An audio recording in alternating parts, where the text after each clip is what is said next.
সুপ্রিয় ভাই ও বোনেরা, সবাইকে ভালোবাসা এবং শুভেচ্ছা জানিয়ে আজকে আবারও জাতীয় সঙ্গীত প্রসঙ্গটি নিয়ে এসেছি। তাহলে আমি আজকে জাতীয় সঙ্গীত বিতর্ক নিয়ে কথাবার্তা বলার আগে আহমেদুল্লাহ হুজুরের একটি বক্তব্য আপনাদেরকে প্লে করে শোনাই, তারপর এই বক্তব্যের উপর ভিত্তি করে আমি মূল আলোচনায় যাব। শুনি এই হুজুর কি বলেন। আমাদের দেশের জাতীয় সঙ্গীত পরিবর্তন করার জন্য অনেকে বলা বলি করছেন, এটা পরিবর্তন করা উচিত কিনা, ইসলামের আলোকে জানতে চাই। জাতীয় সঙ্গীত পরিবর্তন করার দাবি এবারে শুধু উঠছে তা নয়, এর আগেও বারবার উঠেছে। আচ্ছা, জাতীয় সঙ্গীত পরিবর্তন করার দাবি এবারের মতো নতুন না, এর আগেও বহুবার জাতীয় সঙ্গীত পরিবর্তন করার কথা বলা হয়েছে, দাবি উঠেছে। তো জাতীয় সঙ্গীত পরিবর্তন করার জন্য এরা যে এত উঠে পড়ে লেগেছে, এর কারণটা কি? এর বহুবিধ কারণ আছে। এর মধ্যে বড় কারণ হচ্ছে মৌলবাদী শক্তির আতঙ্ক হলো জাতীয় সঙ্গীত। এই জাতীয় সঙ্গীতের সাথে আমাদের স্বাধীনতা, সার্বভৌমত্ব এবং মুক্তিযুদ্ধের স্মৃতি বিজড়িত। জাতীয় সঙ্গীতের মাধ্যমে অনুপ্রাণিত হয়ে আমাদের মুক্তিযোদ্ধারা মুক্তিযুদ্ধে ঝাঁপিয়ে পড়েছিল। সুতরাং জাতীয় সঙ্গীত যেহেতু মুক্তিযুদ্ধের স্মৃতি বহন করে রাখে, সেই হেতু জাতীয় সঙ্গীতকে বিতাড়িত করতে হবে, জাতীয় সঙ্গীতকে রিমুভ করতে হবে। বিষয়টা বোঝা গেল? রবীন্দ্রনাথ ঠাকুরের কারণে যে জাতীয় সঙ্গীত নিশ্চিহ্ন করে দিতে হবে এমনটি না, এটি অনলি কারণ না। অন্যতম বড় কারণ হচ্ছে জাতীয় সঙ্গীতের সাথে আমাদের স্বাধীনতার স্মৃতি জড়িত। এরা এই মৌলবাদীরা 5ই আগস্টের পরে মুক্তিযুদ্ধের স্মৃতি বিজড়িত সব কিছুকে নিশ্চিহ্ন করে দিয়েছে। একটা মাত্র জিনিস এখনো রয়ে গেছে বাংলাদেশে, সেটি হচ্ছে জাতীয় সঙ্গীত। এই জাতীয় সঙ্গীতকে নির্মূল করার জন্য তারা কাজ করতে হবে। এটিকে বলা হয় কালচারাল জেনোসাইড। এই জাতীয় সঙ্গীতের মাধ্যমে যদি তারা কালচারাল জেনোসাইড করতে পারে, তাহলে বাংলাদেশের পুরো সংস্কৃতি, বাঙালি সংস্কৃতিটাকে তারা আরব্য সংস্কৃতিতে রূপান্তরিত করতে সক্ষম হবে। যেটা শুনি কেন উঠেছে সেটা নিয়ে তর্ক আছে, বিতর্ক আছে। এটা উঠা উচিত কিনা বা এর সঙ্গে থাকা উচিত কিনা, বা জাতীয় কোনো স্লোগান থাকা উচিত নাকি সেটা পরিবর্তন করা দরকার, সেটা নিয়ে আলোচনা হতে পারে।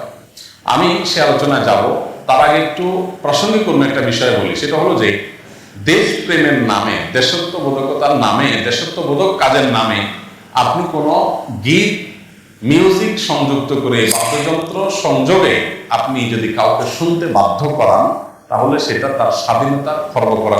আচ্ছা, এই মোল্লা হুজুর শায়েখ আহমদুল্লাহ ভুল কথা বললেন। দেশপ্রেমের নামে যদি কোনো গান বাদ্যযন্ত্র সহকারে বাজানো হয়, তাহলে এটা স্বাধীনতার পরিপন্থী। এই কথা আপনি কোথায় পেলেন?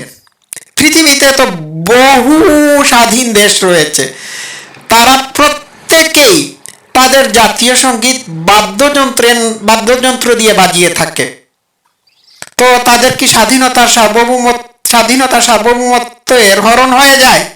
হ্যাঁ, ইংল্যান্ড, আমেরিকা, জার্মান, ফ্রান্স সহ পৃথিবীর সকল দেশে জাতীয় সঙ্গীত বাদ্যযন্ত্রের মাধ্যমে বাজানো হয়। কোনো জায়গায় শুধুমাত্র বাদ্যযন্ত্রের মাধ্যমে জাতীয় সঙ্গীতকে প্লে করা হয়, শুধুমাত্র বাদ্যযন্ত্রের মাধ্যমে। তো তাদের স্বাধীনতা কি খর্ব হয়ে যায়? এটা কি বললেন? আপনি কি পলিটিক্যাল সায়েন্স বুঝেন? এই মোল্লারা দেশের উপদেষ্টা কমিটিতে আছে, ভাবা যায়? আচ্ছা, গেল এইটা। এখন আমি আসি অন্য কথায়। জাতীয় সঙ্গীত মুসলমান দেশগুলোতে রয়েছে। পৃথিবীর প্রতিটা মুসলমান দেশে জাতীয় সঙ্গীত বাদ্যযন্ত্র সহকারে বাজানো হয়। আপনাদের সৌদি আরবেও জাতীয় সঙ্গীত বাদ্যযন্ত্র সহকারে প্লে করা হয়, জাতীয় সঙ্গীত গাওয়া হয় বাদ্যযন্ত্র সহকারে। এটা কি বললেন আপনি? আর একটু শুনি। বিশেষ করে মুসলমানদের ক্ষেত্রে, কারণ ইসলাম যেহেতু বাদ্যযন্ত্র যোগে কোনো গান বাদ্যকে অ্যালাউ করে না, কোনো গানকে অ্যালাউ করে না, বিধায় আপনি দেশাত্মবোধক গানের নামে, দেশপ্রেমের নামে আপনি আমাকে যদি এটা চাপিয়ে দেন, তাহলে এটা হবে আমার অধিকার লঙ্ঘন করা, আমার অধিকার খর্ব করা। আচ্ছা, তাহলে সৌদি আরব, কুয়েত, মিশর এই সমস্ত মুসলমান দেশগুলোর জাতীয় সঙ্গীত গাওয়ার সময় যখন বাদ্যযন্ত্র প্লে করা হয়, তখন কি মুসলমান হিসাবে তাদের অধিকারকে খর্ব করা হয়? হুজুর উত্তর দেন তো। দেশের সংখ্যাগরিষ্ঠ মানুষ যেটাকে হারাম মনে করে, সেই কাজ আপনি দেশের মানুষের উপর চাপিয়ে দিতে পারেন না। আচ্ছা আচ্ছা, ওয়েট, দেশের সংখ্যাগরিষ্ঠ মানুষ জাতীয় সঙ্গীত গাওয়ার সময় বাদ্যযন্ত্র প্লে করাকে কি হারাম মনে করে থাকে? দেশের সংখ্যাগরিষ্ঠ বাংলাদেশের সংখ্যাগরিষ্ঠ মানুষ কি গান শুনে না? আমার তো মনে হয় বাংলাদেশের সংখ্যাগরিষ্ঠ মানুষ গান শোনাটাকে হারাম মনে করে থাকে না। যদি হারাম মনে করে থাকতো তাহলে একজনও গান শুনতে পারতো না। বরং দেশের সংখ্যালঘিষ্ঠ কিছু মোল্লা মৌলবী, আলিম উলামারা গান গাওয়াটাকে হারাম মনে করে থাকে। সুতরাং আপনারা হচ্ছেন সংখ্যালঘিষ্ঠ, আপনাদের কথা এইখানে গ্রহণযোগ্য না। আপনি বলেছেন দেশের সংখ্যাগরিষ্ঠ মানুষ যদি বাদ্যযন্ত্রকে হারাম মনে করে থাকে, তাহলে তাদের উপর চাপিয়ে দেওয়া যাবে না। না, দ্যাটস নট ট্রু। দেশের সংখ্যাগরিষ্ঠ মানুষ যদি বাদ্যযন্ত্র সহকারে গান শোনাকে হারাম মনে করত, তাহলে তারা গান বাজনা শুনতই না। বরং আপনার মতো বা আপনাদের মতো সংখ্যালঘিষ্ঠ মানুষের ফতোয়া যদি সংখ্যাগরিষ্ঠ মানুষের উপর চাপিয়ে দিয়ে তাদেরকে গান বাজনা শোনা থেকে বিরত রাখা হয়, তাহলে তাদের অধিকার খর্ব করা হয়, কারণ তারা সংখ্যাগরিষ্ঠ আর আপনারা হচ্ছেন সংখ্যালঘিষ্ঠ। বোঝা গেল? আর একটু শুনি। দেশের একটা স্লোগান থাকলো, একটা গীত থাকলো, সেটার কথা মনের ভিতরে যদি আপত্তিকর কোনো কিছু না থাকে, সেটা ভিন্ন বিষয়, অবশ্যই সেটা গ্রহণযোগ্য। আপত্তিকর কোন কথা আছে বাংলাদেশের জাতীয় সঙ্গীতে একটু বলতে হবে, শুনি। আপনার বক্তব্য অনুযায়ী আপত্তিকর কথা জাতীয় সঙ্গীতে কি আছে? এবার আসা যাক এই গানটা নিয়ে, যে আমাদের যে জাতীয় সঙ্গীত আছে, আপনারা জানেন যে রবীন্দ্রনাথের লেখা এই গানটি বাংলাদেশের জন্মেরও আরো বহু আগে তিনি লিখেছেন। এই গীতটা মূলত বাংলাদেশকে কেন্দ্র করে লেখা হয়। এটা গীত না ভাই, এটা হচ্ছে সঙ্গীত। বাংলাদেশকে কেন্দ্র করে লেখা হয় নাই। কে বলেছে আপনাকে? তখন পূর্ববঙ্গ এবং পশ্চিমবঙ্গ দুইটা মিলেই একটা দেশ ছিল, একটা প্রদেশ ছিল। এটার নাম ছিল বাংলাদেশ। রবীন্দ্রনাথ ঠাকুর এটার নাম দিয়েছেন তার গানের মধ্যে। তিনি প্রথম তার গানে লিখেছিলেন এই কথাটি, এই লাইনটি আমি আপনাদেরকে একটু গেয়ে শোনাই। আজি বাংলাদেশের হৃদয় হতে কখন আপনি এই অপরূপ রূপে মাগো বাহির হলে জননী, ওগো মা তোমায় দেখে দেখে আঁখি না ফুরায়, তোমার দুয়ার আজি খুলে গেছে সোনার মন্দিরে, ওগো মা তোমায় দেখে দেখে আঁখি না ফুরায়, আজি বাংলাদেশের হৃদয় হতে কখন আপনি। এই বাংলাদেশ শব্দটাই প্রথম রবীন্দ্রনাথ তার গানে উল্লেখ করেছিলেন। তাহলে বাংলাদেশ নামটাও পরিবর্তন করেন, কি বাংলাস্তান নাম দিবেন? শুনি। আপনি যে বললেন যে তখন বাংলাদেশ ছিলই না, বাংলাদেশ ছিল। বাংলাদেশ পূর্ববঙ্গ এবং পশ্চিমবঙ্গ দুইটাকে নিয়েই ছিল, এবং রবীন্দ্রনাথ এই দুই বাংলাকে বাংলাদেশ বলেই আখ্যায়িত করেছিলেন। বাংলাদেশ তখন ভাগ করাটা একটা ষড়যন্ত্রের অংশ বিশেষ ছিল। এই ষড়যন্ত্রের বিরুদ্ধে তিনি রুখে দাঁড়িয়েছিলেন। ঠিক আছে? তো আপনাকে কে বললো তখন বাংলাদেশ ছিল না? অবশ্যই বাংলাদেশ ছিল। দুই বাংলাকেই রবীন্দ্রনাথ ঠাকুর বাংলাদেশ মনে করেছিলেন। ঠিক আছে? এখন বাংলাদেশকে যদি ভাগ করে দেওয়া হয়, তাহলে এটা রবীন্দ্রনাথের প্রবলেম না। তিনি যে বাংলাদেশের কথা বলেছেন সেই সেই বাংলাদেশের কথাই তার জাতীয় সঙ্গীতে আছে। তিনি এইখানে যে বলেছেন আমার সোনার বাংলা আমি তোমায় ভালোবাসি, এটি বলতে তিনি বাংলাদেশকেই বুঝিয়েছেন, কারণ তিনি সারা জীবন বাংলাদেশেই কাটিয়েছেন। সুতরাং এইখানে বাংলা বলতে বাংলাদেশকেই বোঝানো হয়েছে। এই বাংলা বলতে আমরা বাংলাদেশকেই বুঝি, আমরা ভারতের কোনো বাংলাকে বুঝি না। প্রতিটি বাংলাদেশি যখন জাতীয় সঙ্গীতে বলে আমার সোনার বাংলা আমি তোমায় ভালোবাসি, তখন তারা বাংলাদেশকেই মিন করে থাকে। বিষয়টা বোঝা গেল? কেউ ভারতের কোনো প্রদেশকে মিন করে না, আর মিন করলেই বাকি এটিও তো বাংলাদেশের অংশ ছিল।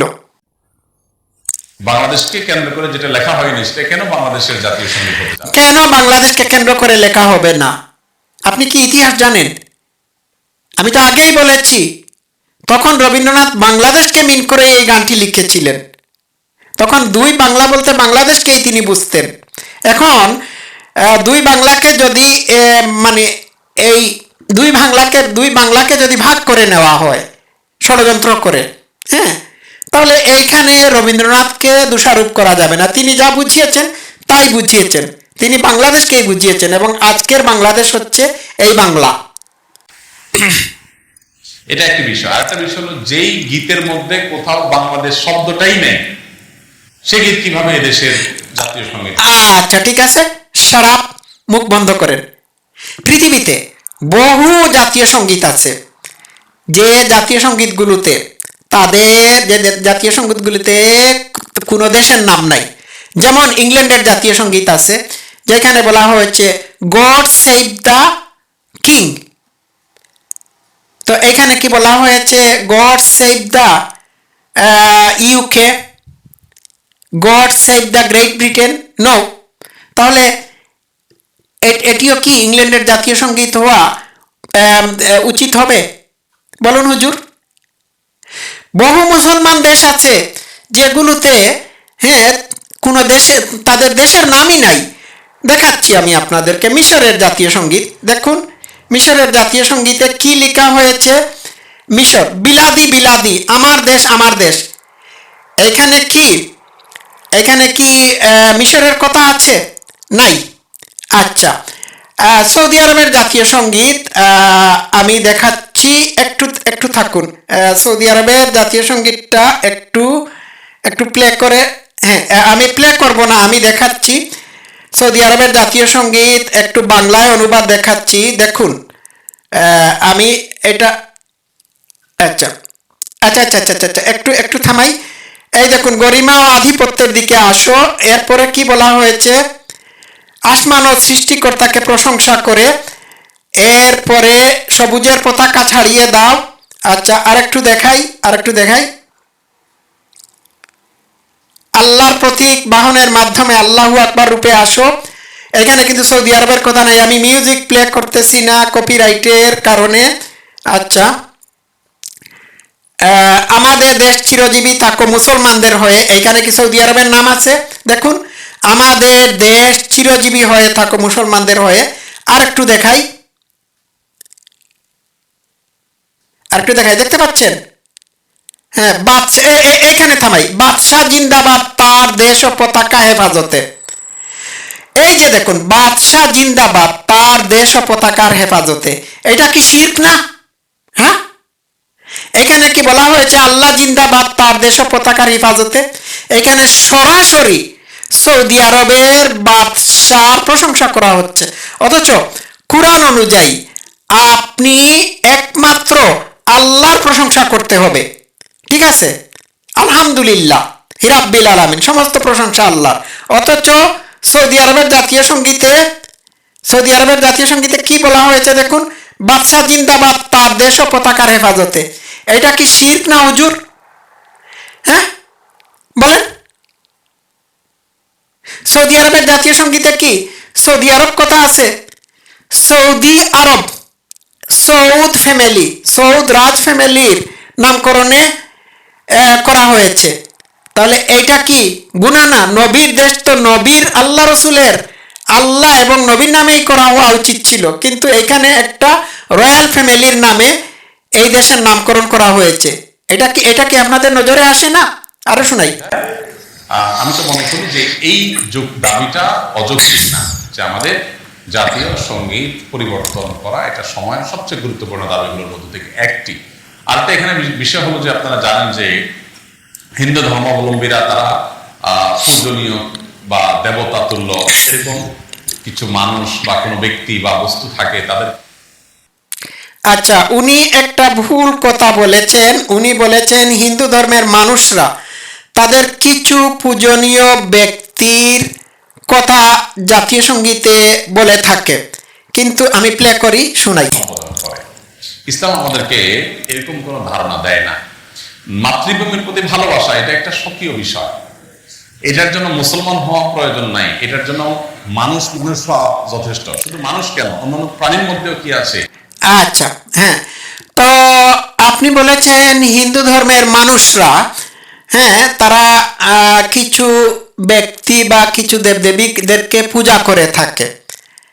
তো এটা দিয়ে আপনি কি বোঝাতে চাচ্ছেন? What you mean by this? আপনি কি বোঝাতে চাচ্ছেন যে রবীন্দ্রনাথ ঠাকুর উনার জাতীয় সঙ্গীতে হিন্দুদের কোনো দেবীকে মা বলে ডেকেছেন? উত্তর হচ্ছে না। রবীন্দ্রনাথ ঠাকুর ব্রাহ্ম ধর্মের অনুসারী ছিলেন, তিনি কোনো দেবদেবীর উপাসনা করতেন না। হ্যাঁ, তিনি নিরাকার একেশ্বরবাদী ছিলেন, নিরাকার এক ঈশ্বরের উপাসনায় বিশ্বাসী ছিলেন। ঠিক আছে?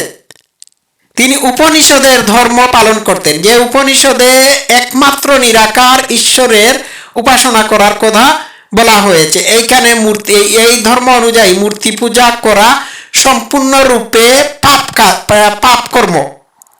তো রবীন্দ্রনাথ ঠাকুর এইখানে মা কালীকে কিভাবে সম্বোধন করলেন? এই যে ভুয়া প্রপাগান্ডা গুজব আপনারা উনার নামে ছড়াচ্ছেন, আপনাদের জন্য আমার বড্ড করুণা হয় হুজুর। আপনারা আসলে রবীন্দ্রনাথ ঠাকুরকে চিনেন না, জানেন না, তার বিশাল কর্মকে আপনারা মোটেই স্টাডি করেন নাই, জাস্ট অনুমানের উপর ভিত্তি করে ধরে নিয়েছেন যে উনি হিন্দু ছিলেন। বুঝতে পারছেন? আর স্পষ্টত রবীন্দ্রনাথ ঠাকুর বঙ্গভঙ্গের সময় এই গান লিখেছেন।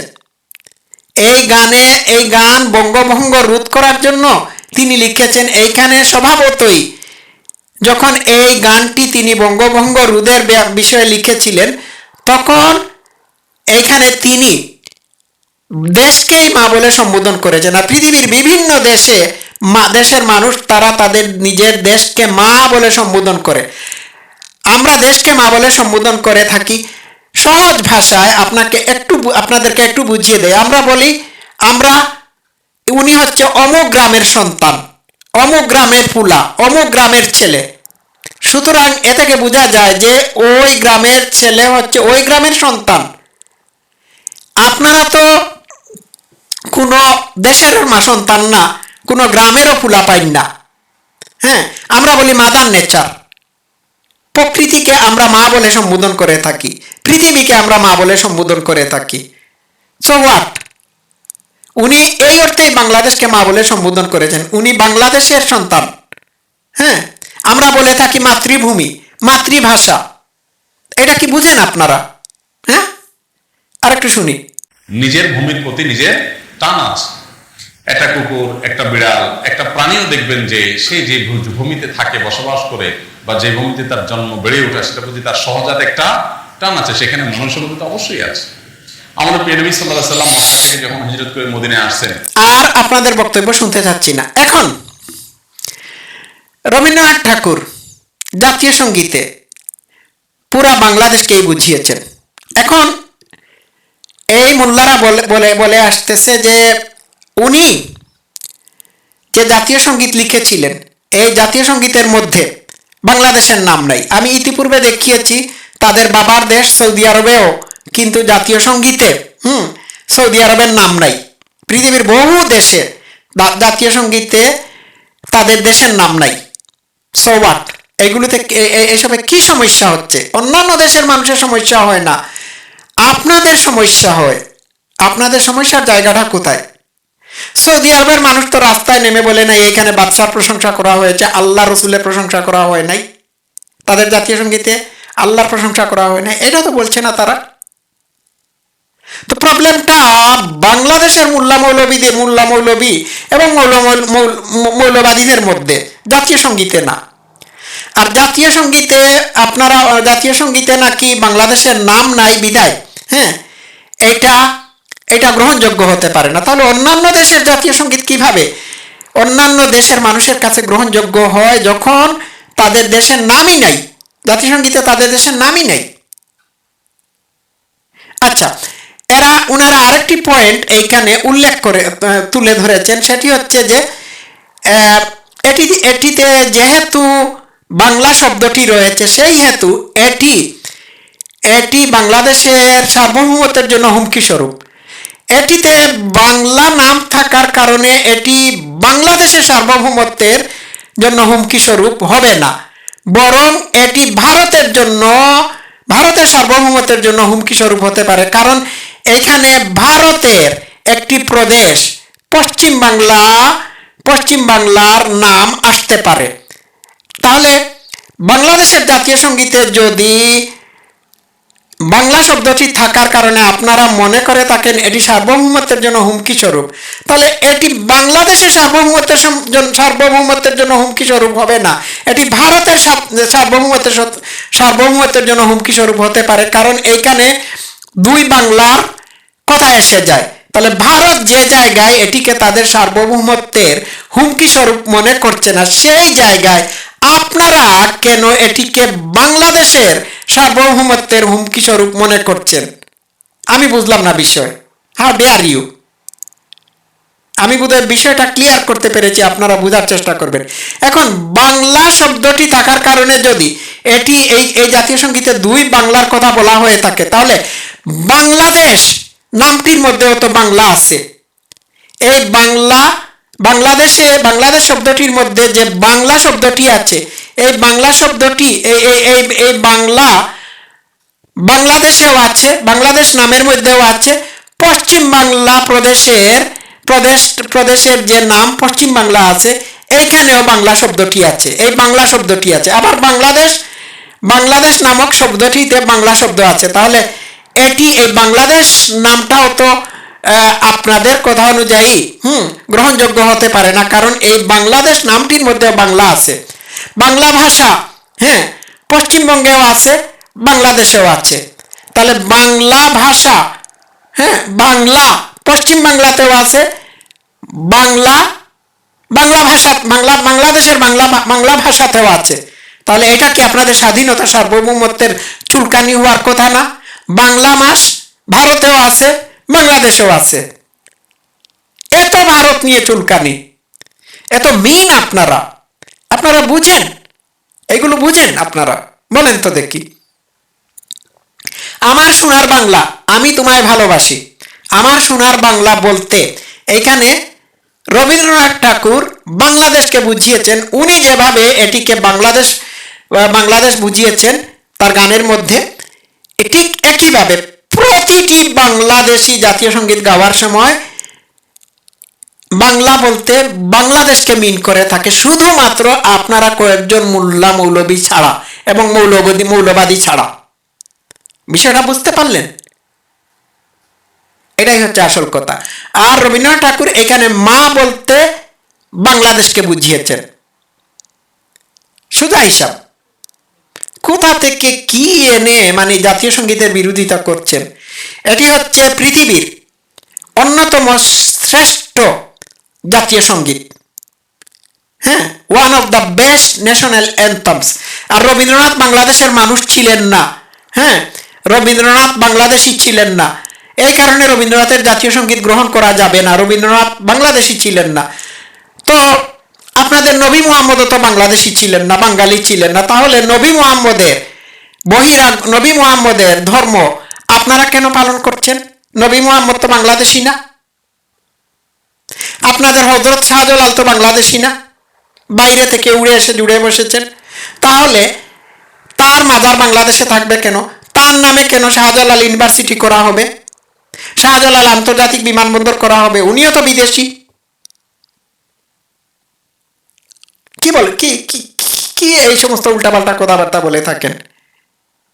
নজরুলও তো বাংলাদেশি না, নজরুলের জন্ম তো বাংলা, মানে এই বাংলায় হয় নাই, উনার জন্ম হচ্ছে ভারতের পশ্চিমবঙ্গে। হ্যাঁ, তাহলে নজরুলকে আপনারা জাতীয় কবি হিসাবে কেন মানছেন বলেন? উল্টাপাল্টা কথা বলার মানে ইয়ে থাকে না আপনাদের। রবীন্দ্রনাথ বাঙালি হওয়া সত্ত্বেও, হ্যাঁ, বাংলাদেশের মানুষ হওয়া সত্ত্বেও, ওই সময় বাংলাদেশ ছিল, বাংলাদেশ মানুষ, বাংলা দুই বাংলার মানুষ হওয়া সত্ত্বেও, বাঙালি হওয়া সত্ত্বেও তার জাতীয় সঙ্গীতকে হিন্দিতে ট্রান্সলেট করে ভারতের জাতীয় সঙ্গীত করা হয়েছে, তার গানকে শ্রীলঙ্কার জাতীয় সঙ্গীত করা হয়েছে। কই শ্রীলঙ্কার মানুষ তো বলে না যে রবীন্দ্রনাথ বহিরাগত ছিলেন, রবীন্দ্রনাথ শ্রীলঙ্কার মানুষ না।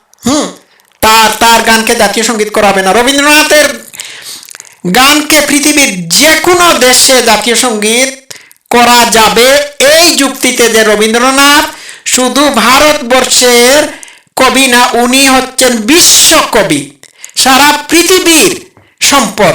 সুতরাং উনার গানকে যদি পৃথিবীর কোনো দেশ মনে করে থাকে যে তাদের জাতীয় সঙ্গীত করবে, তাহলে এই যুক্তিতে জাতীয় সঙ্গীত করা যাবে যে উনি বাংলাদেশ ভারতের ভৌগোলিক সীমানা অতিক্রম করে সারা পৃথিবীর কবি হয়ে উঠতে পেরেছিলেন। উনি হচ্ছেন সারা পৃথিবীর মানুষ, সারা পৃথিবী হচ্ছে উনার দেশ, অতএব উনার গান পৃথিবীর যে কোনো দেশে জাতীয় সঙ্গীত করা পসিবল। বুঝতে পেরেছেন? এই ক্রিটিক্যাল চিন্তা আপনাদের মাথায় নাই। আপনাদের মাথায় যে বুদ্ধি আছে, এই বুদ্ধিটা আপনাদের ইমানদণ্ডের আগায় অথবা হাঁটুর নিচে চলে গেছে। ধন্যবাদ, সবাই ভালো থাকবেন। Love you all.